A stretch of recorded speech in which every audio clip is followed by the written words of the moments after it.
Hey, what's up? It's Primetime Football, and today I'm going to be giving my prediction for the SEC Championship, Alabama versus Florida. But before I start, I'd just like to ask if you could subscribe to the channel. It's free. All you have to do is click the button. Doesn't change anything, and it would really help out the channel a lot. So first, let's just give an overview of the game. It's got pretty big playoff implications. Alabama, if they win, they're 100% in. They're definitely the number one seed if they win. But what happens if Florida wins? I feel like after the loss to LSU, people are kind of saying that they're out even if they win somehow. But I don't think that's necessarily true. I mean, they would have just beaten Alabama, the number one team, and they would be the SEC champion. I do think that there's a chance for them to be in, because how would you have here? Think about it like this: if Alabama is to lose this game, you still think they're in, right? Everybody would say that Alabama still deserves to be in. How could you possibly have Alabama ahead of Florida after Florida would have just beaten them head to head? It doesn't really make sense, but it would be very interesting to see what would happen if Florida were to win this game. This game also has pretty big Heisman implications. You got Mac Jones and Kyle Trask, who throughout the season have seemed to be the leaders for the award. Trask seemed to be ahead a little bit, although I disagreed, but sort of the overall thoughts of the country was that Trask was ahead. Last week, turns the ball over 3 times. They lose to LSU. I don't think he's ahead anymore. And then there's going to be people in my comments, just like last time, saying, oh, well, it's not his fault. His team lost. Okay, yeah, but he turned the ball over 3 times, including a pick 6.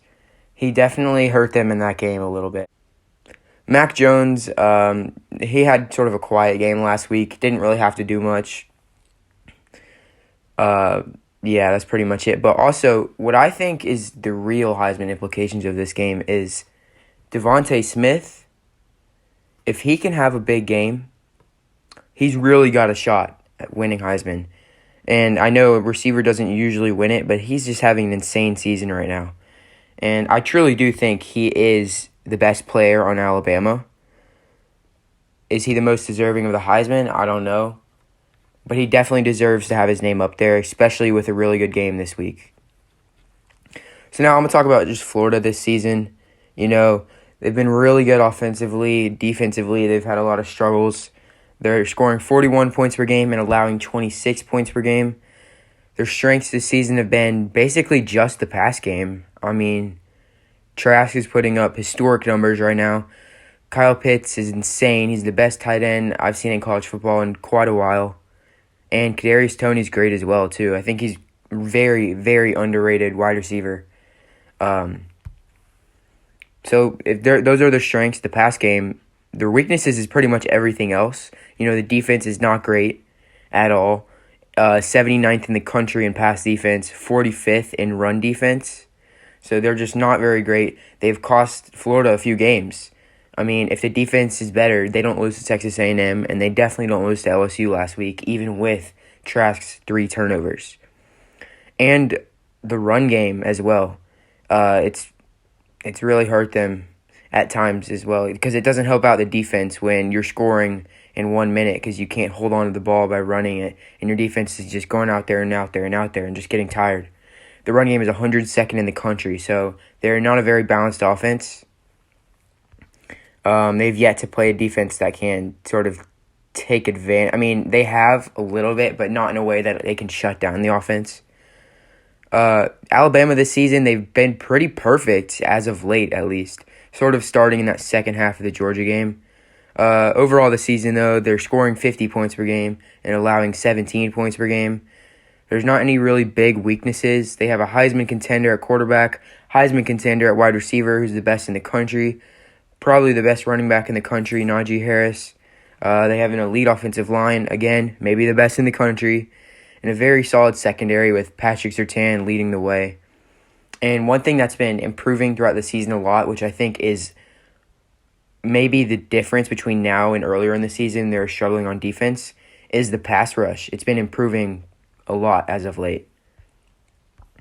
So now on the prediction, I think Bama is going to try to play a similar plan as Kentucky and Tennessee, which was basically, we're going to hold on to the ball and keep your offense off the field, and we're just going to run clock and then get a few scores. And it was basically just control the time of possession. And I think Kentucky in the first half did this plan extremely well. At halftime, Florida was up 14-10, but they just had a punt return for a touchdown. So they only scored 7 points on offense. What Kentucky did was basically, like I said, they just stalled clock, keeping Florida's offense off the field, shut down Florida's run game, and just dominated the time of possession. Tennessee tried to follow a similar plan. It worked to an extent. I think Florida kind of pulled away late second quarter. But in a way, Florida's defensive issues are starting to affect their offense by basically not letting their offense go out and work. The defense can't get off the field, and their offense is also hurting the defense by having an inability to run the ball and keep the ball and let your defense have some time to rest. So I feel like this combination of really good pass offense, bad run offense, and then bad defense is just not working right now. It's really just not clicking for them.